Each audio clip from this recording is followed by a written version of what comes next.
নমস্কার সবাইকে, আমার চ্যানেলে আপনাদের স্বাগত জানাই। আজকে চলে এসেছে একটা নতুন ভিডিও নিয়ে।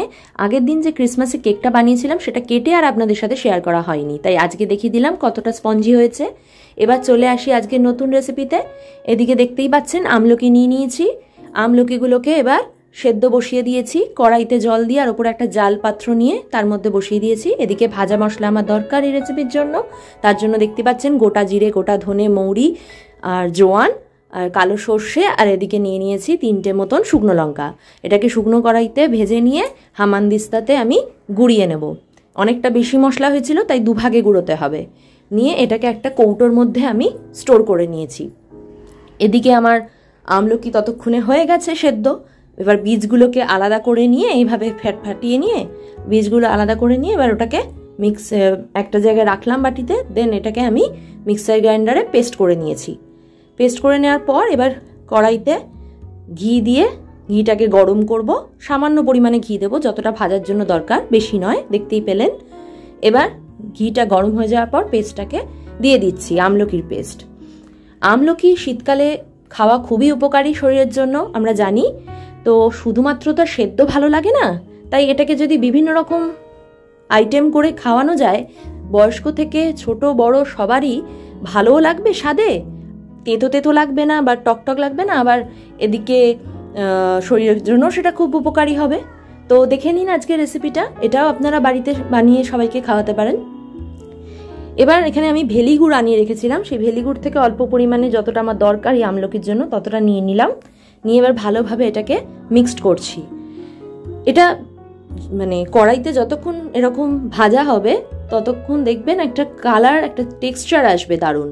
এই আমলকি যে ন্যাচারাল কালার সেটা থাকবে না, একটা অন্যরকম টেক্সচার আসবে, আর খুব সুন্দর একটা সুগন্ধ আসছিল এই আমলকি থেকে যখন ভাজা হচ্ছিল। এবার এখানে আমি নুন অ্যাড করে দিলাম স্বাদ মতন, আর চিনি অ্যাড করে দিলাম স্বাদ মতন। আমি অল্প চিনি দিয়েছি, আপনারা আপনাদের বেশি মতন চিনি খেলে সেটা দিতে পারেন। আর এদিকে কর্নফ্লাওয়ার গুলে রেখেছিলাম অল্প, সেই কর্নফ্লাওয়ারের জলটাও দিয়ে দিলাম। আর নামানোর আগে আমি কিন্তু এখানে লেবুও অ্যাড করেছি। লেবু দিলে কি হয়, এটা থালার সাথে বা কড়াইয়ের সাথে আটকে আটকে যায় না, এগুলো পাকানোর সময় খুব সুবিধা হয়। আর আমি যে ভাজা মশলা রেখেছিলাম সেটাও এখানে পরিমাণ মতন দিয়ে ভালোভাবে এটাকে মাখিয়ে নিলাম। মাখিয়ে নেওয়ার পর এবার এটাকে একটা পাত্রে আমি নামিয়ে নেব। নামিয়ে নেওয়ার পর এবার এটাকে হাতে একটা সাদা তেল নিয়ে নেব। নেওয়ার পরে এটাকে শেপ দেবো। আজকে আমরা জানি যে আমরা ইমলির গুলি খেয়েছি, আজকে আমলকির গুলি করব। তো দেখতেই পাচ্ছেন এই লেবুটা এবার দিয়ে দিচ্ছি। রেডি হয়ে গেছে, এবার থালায় ঢেলে নিলাম। দেখতেই পাচ্ছেন এটার টেক্সচারটা কি সুন্দর এসছে, আর এটার দারুণ সুগন্ধ এসছিল। এবার এটাকে পাকিয়ে নেওয়ার পালা হজমির আকারে। আপনারা চাইলে যে মিছরির গুঁড়ো হয় অথবা চিনির গুঁড়ো দিয়ে এটাকে মাখিয়ে নিতে পারেন। এই গুলিগুলো সাদা তেল নিয়ে পাকিয়ে নিয়েছি আমি, দেখতেই পাচ্ছেন। আর দেন এটা ওই মিছরির গুঁড়ো বা চিনির গুঁড়োতে মাখিয়ে নেবেন, অথবা আমার মতো করতে পারেন। সেটা হচ্ছে আমি যেটা করেছি সেটা হচ্ছে যে ভাজা মশলা আর এদিকে গুঁড়ো যে জিরে গুঁড়ো, আর এদিকে হচ্ছে যে আমরা যে দোকান থেকে হজমি কিনে আনি তার যে মশলাটা পড়ে থাকে সেইটা নিয়ে মিক্সড করে তার মধ্যে করে আমি মাখিয়ে মাখিয়ে রাখছিলাম ডাবল কোট করে করে।